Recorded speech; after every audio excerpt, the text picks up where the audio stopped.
কুরুক্ষেত্রের যুদ্ধের প্রারম্ভে অর্জুন এক পর্যায়ে বলছেন যে তিনি যুদ্ধ করবেন না, কেননা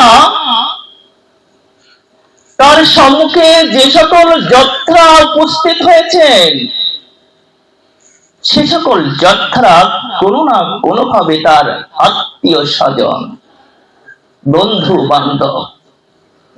কি করে সে সকল যোদ্ধার সম্মুখে তিনি অস্ত্র ধারণ করবেন? তার হস্ত প্রকম্পিত হচ্ছে, তিনি কার্পণ্যজনিত দুর্বলতার প্রভাবে কর্তব্য বিমূঢ় হয়ে পড়েছে। কি করবেন তিনি বুঝতে পারছেন না।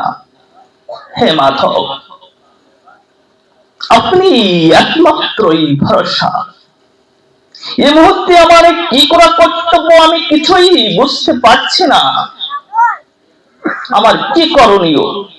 একমাত্র আপনি আমার আশ্রয়। কার্পণ্যদেশ উপহত স্বভাব, পৃচ্ছামিতং ধর্ম সম্মূঢ় চেতা,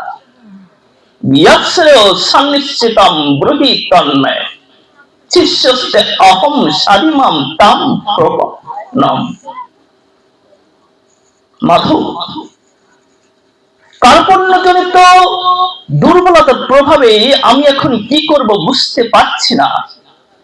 কি করণীয়?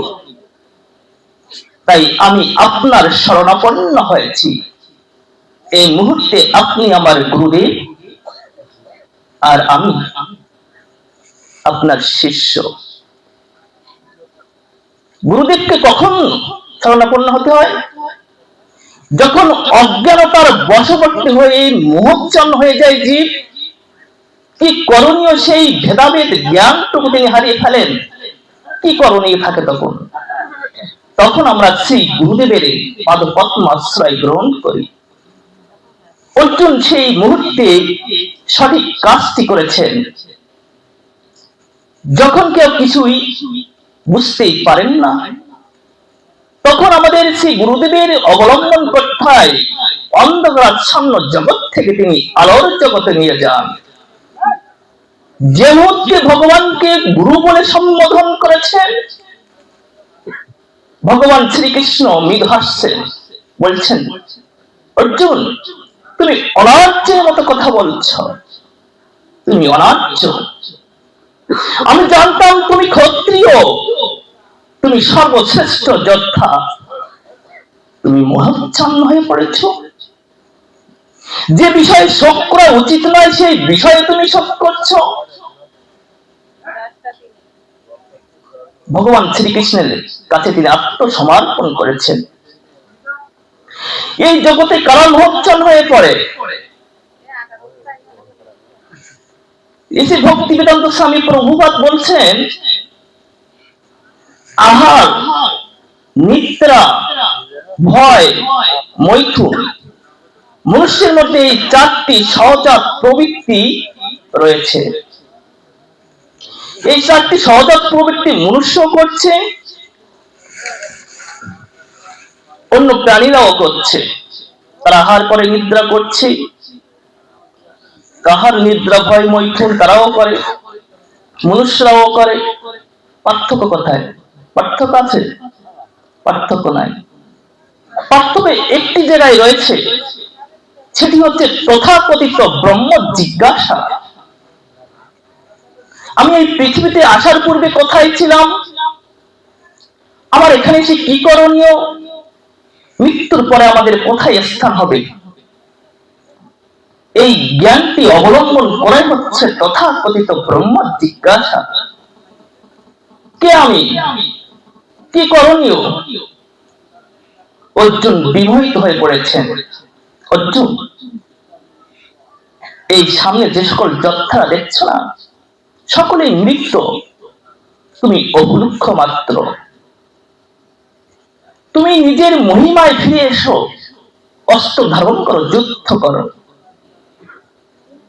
আমি যে তোমার জ্ঞানটি দিব না, এই শ্রীমদ ভগবত গীতার জ্ঞান আমি সর্বপ্রথম সূর্যদেব বিভৎসনকে দিয়েছিলাম, কিন্তু কালের বিলম্ব বিবর্তনের ফলে মানুষ ভুলে গিয়েছে ইমাম বিবৎসাতে ইয়াদম প্রাপ্তবান আহম, বিবৎসন মানবে প্রাহ মন ইচ্ছা কবে অব্রবী। সূর্যদেব বিবৎসন, যাকে আমি শ্রীমৎ ভগবত গীতার জ্ঞানকে সর্বপ্রথম দিয়েছিলাম, কিন্তু সেটি সূর্যদেব তার পুত্র মনু ইক্ষ্বাকুকে দিয়েছিলেন এবং এই জ্ঞান তার পুত্র মনুকে দিয়েছিলেন। কিন্তু কালের বিবর্তনের ফলে মনুষ্য এই শ্রীমৎ ভগবত গীতার জ্ঞানকে ভুলে গিয়েছেন। এমন কোন প্রশ্নের সমাধান নেই যে গীতায় পাওয়া যায় না। গীতা খুলে দেখবেন, সমস্ত প্রশ্নের সমাধান আপনি পেয়ে যাবেন। এই কথা যখন বলেছেন, অর্জুন বলছেন এটি কি করে সম্ভব? হে ভগবান, আপনি আর আমি তো এখানে বর্তমান, এটি কি করে সম্ভব হতে পারে? ভগবান তো তিনি জানবেন। অর্জুন বলছেন যে অপরম ভবত জন্ম পরম জন্ম বিবৎসতঃ কথমেত তোমাদৌ প্রক্তবানীতি। এটি তো কিভাবে সম্ভব হতে পারে? অর্জুন বুঝতে পারছেন না যে তার সম্মুখে ভগবান দাঁড়িয়ে রয়েছেন। তিনি বন্ধুকে নিয়ে বিভিন্ন প্রকার প্রলাপ বকছেন, কিন্তু তিনি জানেন ভগবান তিনি মনুষ্যের শিক্ষা দেওয়ার জন্য তিনি এক পেশেন্টের মতো অভিনয় করছেন। পেশেন্ট অনেক সমস্যা নিয়ে গেছে ডক্টরের সম্মুখে, সেই ডক্টর তো জানেন বিভিন্ন রোগের নিরাময় কি। সেই প্রশ্নটি আদান প্রদান করছে ভগবানের সহিত। বহুনি মে ব্যাধিতানি জন্মানি তব চার্য তন্ন অহম বেদ সর্বাণি নাথম বেদু পরন্তপ। হে পরন্তপ অর্জুন, তোমার আর আমার বহু বহু পূর্বে বারংবার জন্ম হয়েছে, সেই সকল জন্মের কথা তুমি জানো না, তুমি ভুলে গিয়েছো, কিন্তু আমার মনে রয়েছে। তার তো মনে থাকবেই, তিনি সৎ চিৎ আনন্দ অনাদির আদি গোবিন্দ পূর্ণ পুরুষোত্তম ভগবান। এতে চ অংশকলা পুংসম বিশ্বাস্তু স্বয়ং ভগবান, যার মধ্যে সমগ্র ঐশ্বর্য বীর্য জ্ঞান বৈরাগ্য বর্তমান, তাকে পূর্ণ পুরুষোত্তম ভগবান বলে। তিনি পূর্ণ ভগবান, আদি পুরুষ। যার ভগবত্ব থেকে অন্যের ভগবত্ব প্রকাশ পায় তাকে স্বয়ং ভগবান বলে।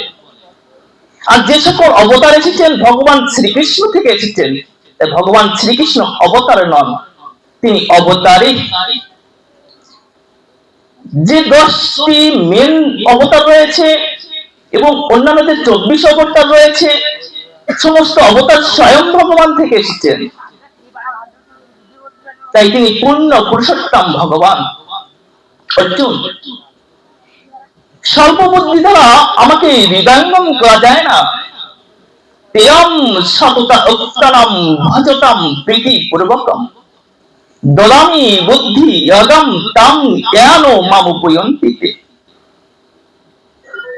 স্বল্প বুদ্ধি দ্বারা আমাকে কিভাবে হৃদয়ঙ্গম করবে? তুমি তো মায়ার দ্বারা আসক্ত হয়ে পড়েছো, মায়াকে বরণ করে নিয়েছো। কৃষ্ণকে ভুলে যে দিক অনাদি বহির্মুখ, মায়া তারে দেয় সংসার ও দুঃখ। মায়া দ্বারা মনুষ্য সংসারে নিপতিত হয়ে পড়ে রয়েছে, তাই ভগবানকে হৃদয়ঙ্গম করতে পারছে না। ওই যে 4টি সহজাত প্রবৃত্তি, আহার নিদ্রা ভয় মৈথুন, এটি যখন হৃদয়ঙ্গম করতে পারবেন তখন আপনি ভগবানকে জানতে পারবেন, আর তখনই ভগবানের চরণে আত্মসমর্পণ করতে পারবেন। সর্বধর্মান পরিত্যাজ্য মামিকং শরণং ব্রজ। তিনি বলেছিলেন সর্বধর্ম পরিত্যাগ করে আমার চরণে আসো। সর্বধর্ম, চৈতন্য চরিতামৃতে বলছেন অজ্ঞান তমের নাম কহিয়ে কৈতব ধর্ম অর্থ কাম মোক্ষ বাঞ্ছাদি সব। ধর্ম, অর্থ, কাম মোক্ষ, এই চারটি জিনিস বলছে এই কামনার্থ করা মানে এই শুকুরের বিষ্ঠা। আচ্ছা, অনেকে তো বলেন ধর্ম করি, আমরা কি ধর্ম করি? বলে যে ধর্ম একটা বিশ্বাস, ধর্ম করলেই হয়। কিন্তু না, ধর্ম হচ্ছে ভগবানের আদেশ। শ্রীমদ্ ভগবত গীতায় যেমন অর্জুনকে বিভিন্ন প্রকার আদেশ করেছেন, অর্জুন সেগুলি পালন করেছেন, তাই তিনি যথার্থই ভক্ত। যিনি যথার্থভাবে ভগবানের কথামৃত আস্বাদন করেন, শ্রবণ কীর্তন করেন, তার আদেশ পালন করেন, তিনি সর্বশ্রেষ্ঠ ভক্ত। আমরা কিভাবে ভক্ত হতে পারলাম? শ্রীমদ্ ভগবত গীতায় স্পষ্ট অর্জুনকে বলছেন, অর্জুন যজ্ঞশিষ্ট সেন শান্ত মুচ্যন্তে সর্বকিল্লিশই ভুঞ্জতে তহম পাপায়ে পতন্তি আত্মকরণাৎ। অর্জুন, যে সকল ভক্ত আমার ভগবত উচ্ছিষ্ট খাদ্য গ্রহণ করেন, সে সকল ভক্ত আমার অতি প্রিয়। তারা ভগবত সজ্জন ব্যক্তি, তাদের হৃদয় কখনো পাপকে স্পর্শ করতে পারেন না। তারা আমার নিকিঞ্চন ভক্ত। কিন্তু যে সকল মনুষ্য কেবল নিজের পুষ্টি বিধানের জন্য, শরীরের পুষ্টি বিধানের জন্য তারা মাত্র অন্য সকল খাদ্যকে গ্রহণ করেন, তারা গ্রাসে গ্রাসে পাপ ভজন করেন। ভগবানের অতি প্রিয় মাস এই দামোদর মাস চলে গিয়েছে। তাহলে দামোদর মাসে ভগবান বলেছেন স্পষ্ট করে, যারা নিয়ম সহকারে আমার ভজনা করছে, যারা আমার চরণে তুলসীর পাতা অর্পণ করছে, প্রদীপ ভগবানকে যারা নিবেদন করছে, তারা সর্বপাপ থেকে মুক্ত হয়ে গিয়েছেন। কিন্তু আমরা সেটাও আদেশ মানতে পারছি না। তাই বলছে যে অর্জুন, মন মনা ভব মদ্ভক্ত মদয়াসী মাম নমস্কুরু মামেবশ্যসি সত্যম তে প্রতি জানে প্রিয়সী। অর্জুন, তুমি তোমার মনকে আমার ভাবনায় নিযুক্ত করো, আমার ভক্ত হও, আমার পূজা করো, তুমি আমাকেই জানতে পারবে। কিন্তু তুমি আমার প্রতি নিবিষ্ট হওনি, আমার প্রতি মন রাখনি।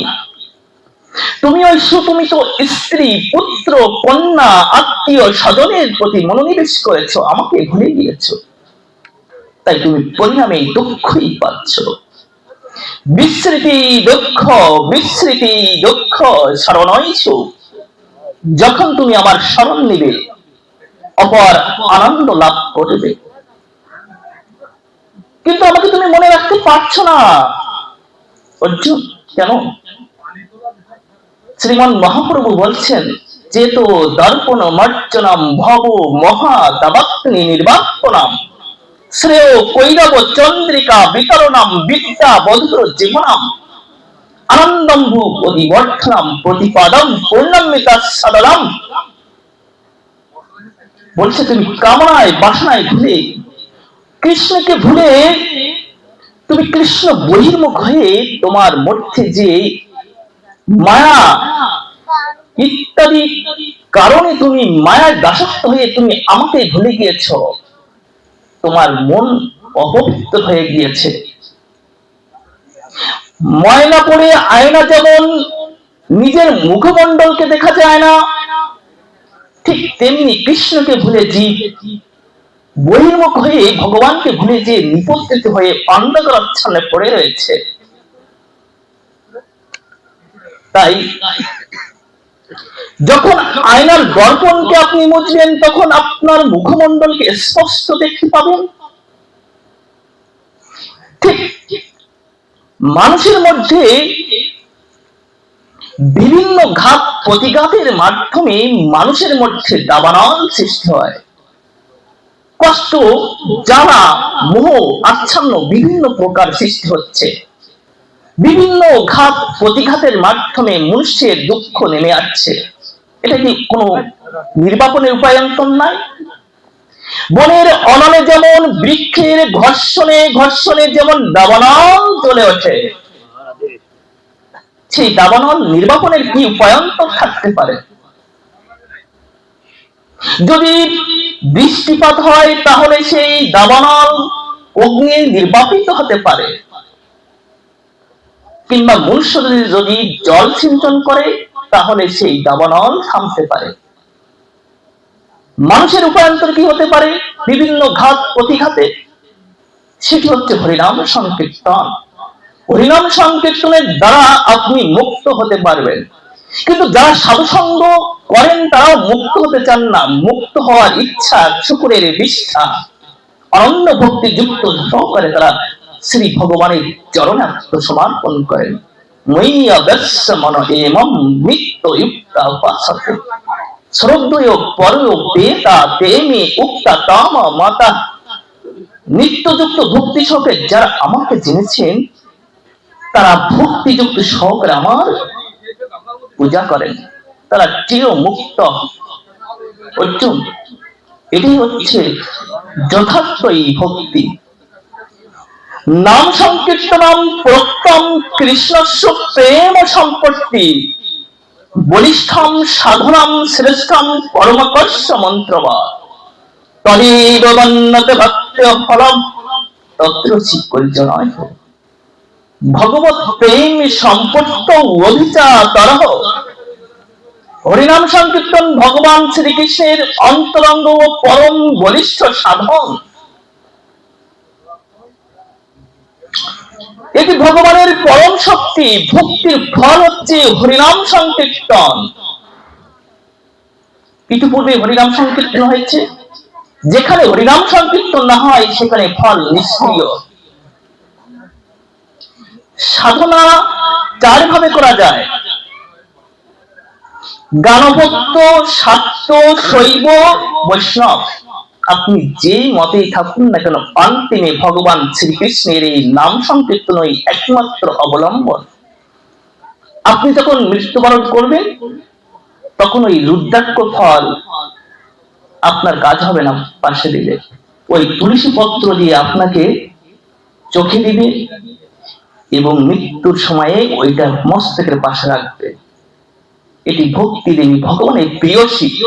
এই দামোদর মাসে যে কখনো ভগবানের চরণে কখনো তুলসী পত্র নিবেদন করেননি, সে যদি একটি মাত্র নিবেদন করে থাকেন, ভগবান তার অপ্রাকৃত ভক্তি দান করেছেন, অপ্রাকৃত ভক্তি দান করেছেন।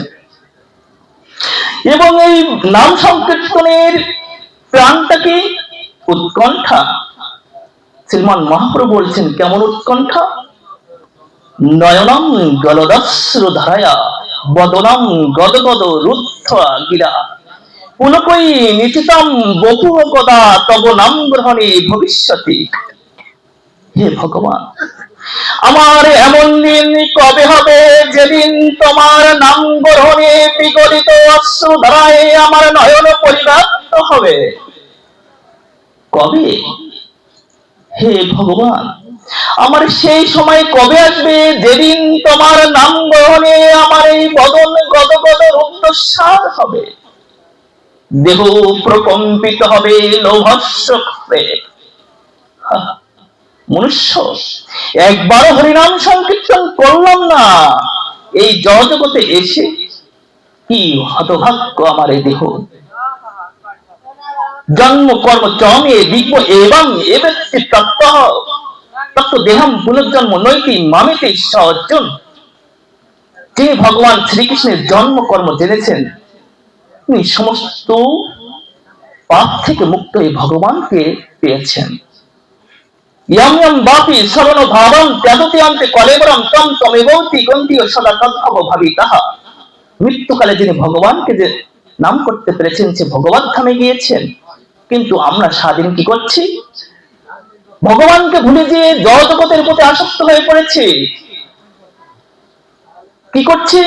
জুয়া ইত্যাদি ইত্যাদি করছি। তাহলে অন্তিমকালে যদি আমি ভগবানকে না ডাকতে পারি, তাহলে তো ভগবত ধামে যেতে পারবো না। সারাদিন যদি আমি এই কার্যকলাপ করি, তাহলে ইয়ম ইয়ম বাপি শরণ ভাবম ত্যাগতি অন্তে কলেবরম হবে না। আমি সারাদিন কেউ যদি সাইকেল চালায়, তাহলে ঘুমের ঘরে দেখবেন বাচ্চারা অনেক সময় পা উঁচু করে ট্যাটু করে, এটা তার স্বভাবে এসে গেছে। আমি যদি সারা জীবন ধরে নাম সংকীর্তন করি তো অন্তকালে চ মামে গোচরণ মুক্ত কলে বরম, সেই মুহূর্তে আমি ভগবানের নাম স্মরণ করতে পারবো। ভগবান তখন নিজে এসে আপনাকে, আপনার দেহকে, আপনার সেই আত্মাকে নিয়ে যাবেন।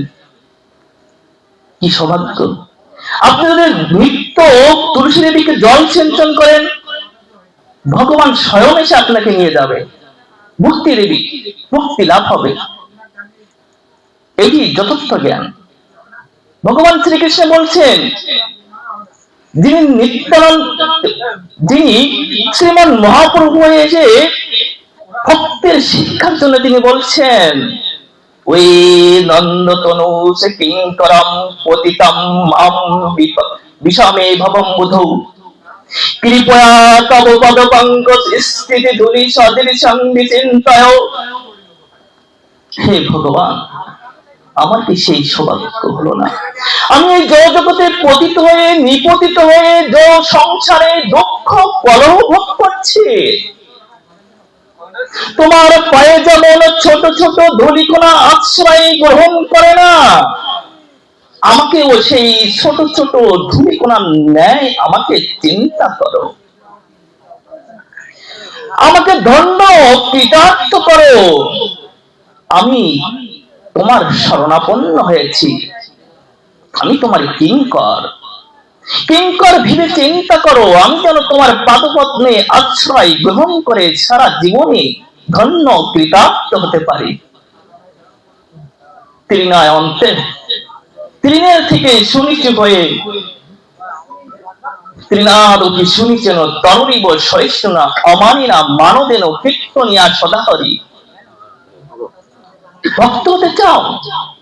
একাগ্র চিত্তে নমনীত হয়ে ভগবানের চরণে আত্মসমর্পণ করো। একটি বৃক্ষ তার জীবদ্দশায় তার ফল, মূল, ছায়া, পত্রাদি দিয়ে আপনাকে সাহায্য করছে, কিন্তু আমার তো এই জীবদ্দশায় কারো জীবনের কাজে আসলো না, কারো উপকারে আসলো না। আমার এই দেহ, আমি কারো উপকারে আসতে পারিনি। আমি কেবলমাত্র নিজের সংসার নিয়ে তৎপর হয়ে রয়েছে। কিন্তু বৃক্ষ কি শিক্ষা দিচ্ছে? তররিব সহিষ্ণুনা, সে সহিষ্ণু শিক্ষা দিচ্ছে। সে মৃত্যুকালে জীবদ্দশায়ও নিজের জল প্রয়োজন হলেও তিনি এক ফোঁটা জল চাচ্ছেন না। সেই বৃক্ষ, বৃক্ষ জল চাচ্ছেন না, কিন্তু আমরা কারোই কাজে আসছে না। যখন আপনি ভগবানের চরণাবিন্দে আশ্রয় গ্রহণ করবেন, তখন আপনার ভগবান কি করবে জানেন? ব্রজে প্রসিদ্ধম নমনিত চৌরম গোপাঙ্গনানাম চতুকুল চৌরম অনেক জন্মার্জিত পাপ চৌরম চৌরগ্রগণ্যম পুরুষম নমামি। শ্রী রাধিকায়ার গায়স্য চৌরম নবম্বুদ চমল কান্তি চৌরম পদাশ্রিতনম চ সমস্ত চৌরম অকিঞ্চনে কৃত্য পদাশ্রিতনম ইহ করতি ভিক্ষুপতি গে অহোহীনম কিনাপোহ ভীষণ চৌরই দীর্ঘ দৃষ্ট শ্রুতবানা জগত্রয়পি। যখন আপনি ভগবানের চরণে আত্মসমর্পণ করবেন, তখন ভগবান আপনার থেকে সমস্ত ধন, ঐশ্বর্য, বিত্ত, করত্র, অপত্র সবকিছু হরণ করে নিবেন। যখন আপনার থেকে সমস্ত বিত্ত, কলত্র, অপত্র হরণ করে নিবেন, তখন আপনি গৃহহীন, কুটিরহীন হয়ে, কপট শূন্য হয়ে পথে পথে বিচরণ করবেন। হে ভগবান, আমার কি সেই দিন আসবে না? কবে হবে সেই দিন? যখন আপনি ভগবানের আশ্রয় গ্রহণ করবেন, আপনার এই শরীরের রজগুণ তমগুণে আচ্ছন্ন সেই দেহের মধ্যে ভগবান শ্রীকৃষ্ণ ময়লা পরিষ্কার করে আপনার হৃদয় কোণ ধরে বসে যাবেন। এটি যথার্থ শিক্ষা।